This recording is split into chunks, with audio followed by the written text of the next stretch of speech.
Kitchen. இன்றைக்கு நான் சமைக்க போகிறது வந்து கத்தரிக்காய் பால் கறியும் குடல் கறியும் தான் சமைக்க போகிறேன். மற்றது வந்து இன்றைக்கு சமைக்க தேவையான பொருட்கள் வந்து வெங்காயம், தக்காளி பழம், கருவேப்பிலை, பச்சை மிளகாய், இஞ்சி, உள்ளி, கத்தரிக்காய், கொஞ்சோண்டு மட்டன் போட போகிறேன். குடலும் போட்டு தான் இன்றைக்கு கறி வைக்க போகிறேன். அடுத்தது கராம்பு, ஏலக்காய், கருவா, கொஞ்சம் எண்ணெய், மிளகாத்தூள், உப்பு. முதலில் வந்து வெங்காயம் வந்து க்ளீன் பண்ணி போட்டு மற்றது எல்லாத்தையும் வெட்டைக்க நான் உங்களுக்கு காட்டும். இஞ்சி உள்ளி நல்லா இடிக்க வேணும், நல்லா பசையாக வர வேணும். இப்போ வந்து எல்லாமே நான் வெட்டி வச்சிருக்கிறேன். வந்து சட்டி வச்சுட்டேன். கோயில் கொஞ்சம் போடுறேன், கணக்க விட தேவையில்லை. இப்போ வந்து கராம்பு, ஏலக்காய், கருவா இஞ்சினம் வந்து ஒரு கொஞ்சம் போடுறேன். அடுத்தது வெங்காயம் போடுறேன்.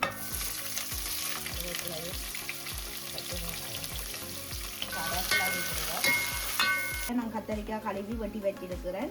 கத்தரிக்காயை பால் கறி வைக்க போகிறேன். இப்போ வந்து வெங்காயம் போடுறேன். வெங்காயத்தோட பச்சை மிளகாய், கருவேப்பிலை, உப்பு போட போகிறேன். ஒரு கரண்டி அப்படியே போட்டுக்கிறேன். 1/2 கிலோ கத்தரிக்காய் வேணும்.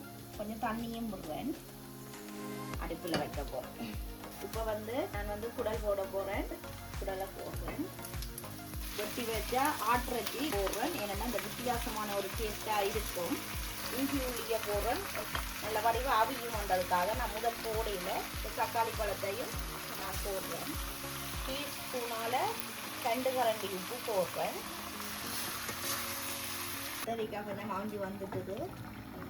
கொஞ்சம் மஞ்சள் போடுறேன். இது டேபிள் ஸ்பூனால் 1.5 கரண்டி தேங்காய் பால் பவுடர் போடுறேன். இல்லாமல் மொத்தமாக 1/2 கிலோ கத்தரிக்காய் 1.5 கரண்டி உப்பு போட்டேன். கறி வந்து நல்லா வந்துட்டுது. நீ வந்து நான் அந்த மசாலா பவுடர் அடிக்க வச்சுருக்கிறேன்னா அதுக்கு வந்து அதை கொஞ்சம் போடுறேன். கூட கறிக்கு போய் கொஞ்சம் தேசி புளியும் போட்டுட்டு நீங்களும் இதே மாதிரி ஒருக்கா செய்து பாருங்க. செய்து பார்த்துட்டு இந்த டேஸ்ட்டு என்ன மாதிரி இருக்குன்றதை நீங்கள் சொல்லுங்கள். எனக்கு கமெண்ட்ஸில் சொல்லுங்க. உங்கள் ஆதரவுக்கு நன்றி. ஐந்தா கிச்சன்.